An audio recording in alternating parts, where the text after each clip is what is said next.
We have a Tesla coil, and no one's ever had that before.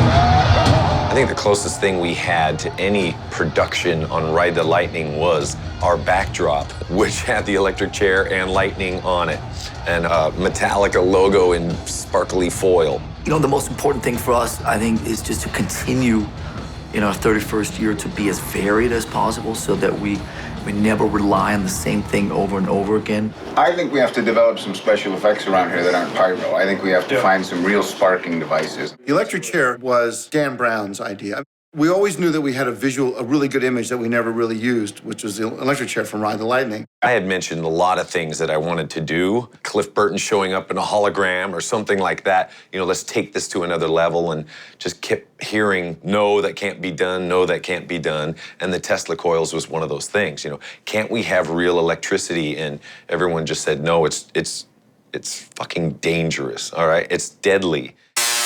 That was very surreal. Well, for me, the Tesla coil is kind of a funny thing because in my mind, it was Kurt. It was always something that he wanted to have. I said to Winky, we need Tesla coils, not the small ones that you can buy in stores. I went to a science fair once and I saw 2 gigantic Tesla coils. I know they're out there. We can get it.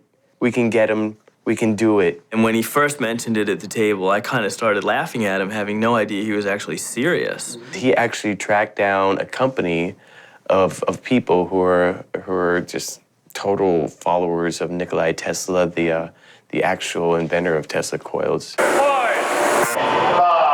4, 3, 2, 1, go.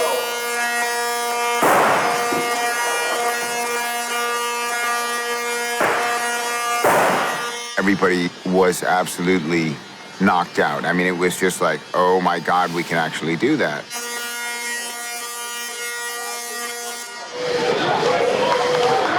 Absolutely fantastic. If we can make that work, if we can make that safe, that's unbelievable. Everybody who saw it went, oh, we're gonna have to figure out how to make that work. We need about 5 of those bad boys. The straight. Yeah, I'd say going all the way around, he shows in the round tray. Yep. So, Just think of that thing right up in the ring. we got to get that People going. will lose their mind. Was it a unanimous opinion that was fucking awesome? Let me just break it down if I can, if I don't. What we just shot was 10 feet, okay? You can go 20 feet, double machine. 95% of equipment is just fine at 15 feet. We have found that under some circumstances, we need greater distance, and that's dependent on the equipment. Or more critically, I have spot operators sitting in metal chairs holding metal spotlights. Normally, we don't even let people approach this sphere of death. The sphere of death. The sphere of death. Fear of death. Apparently, it's a sphere of death. So the sphere of death is just that. It's the area in which if you walk in, you get zapped like a fly. It's like walking into the old bug zapper. I'm directly under the lethal kill zone. You know, there's live bolts of lightning just flying overhead. On occasion, when I'm standing right here and I'm tuning, and if I'll have both my hands on the bass strings, I'll get a jolt. It's enough that I gotta let go and walk away. But the guy who fires it stands in front of me, so it makes me feel better. We actually have 3 people on our crew. One is the guy pressing the button. The other 2 are watching and holding e-stop buttons so that they can make sure that there's nobody in that zone of death. And there's a guy sitting down there. You know, he's like, okay, okay, okay. And if, you know, it's not okay, you know, get out, you know.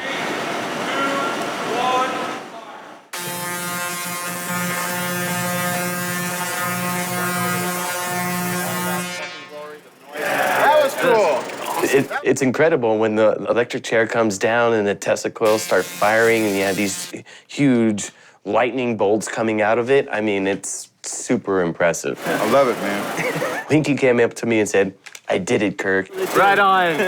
Right on.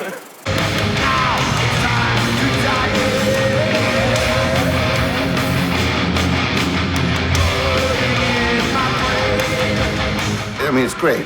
Causes some problems with the rest of the electronics in the show. You know, no one ever figured that a Tesla coil would fry equipment, but it does. when the lightning was going off. The Tesla was going off. So was the bass. Yes, I know. So are the guitars. Second we turned it on, shit, everything went berserk. I mean, the PA went off, the crackling, the banging, the popping. We were lucky we didn't actually break it. We had to poke around. We were on a digital distribution system. We went analog for that one song. We had to move a lot of stuff from under the stage. I am amazed, to be honest with you. We've actually got it clean.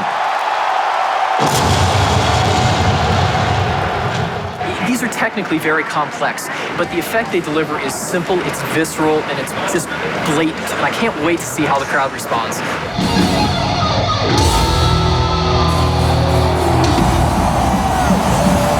Right, the lightning part, the Tesla coils and everything, it was fantastic. The PA went out, of course, and at one point I couldn't hear anything, but I just kept on playing because I knew something was coming out.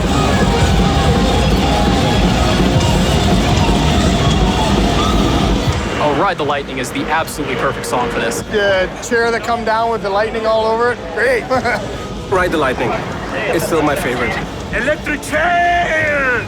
The best, lo mejor! Ride the Lightning, man. That's incredible, man. I can't believe it. It's just huge and spectacular. Right on.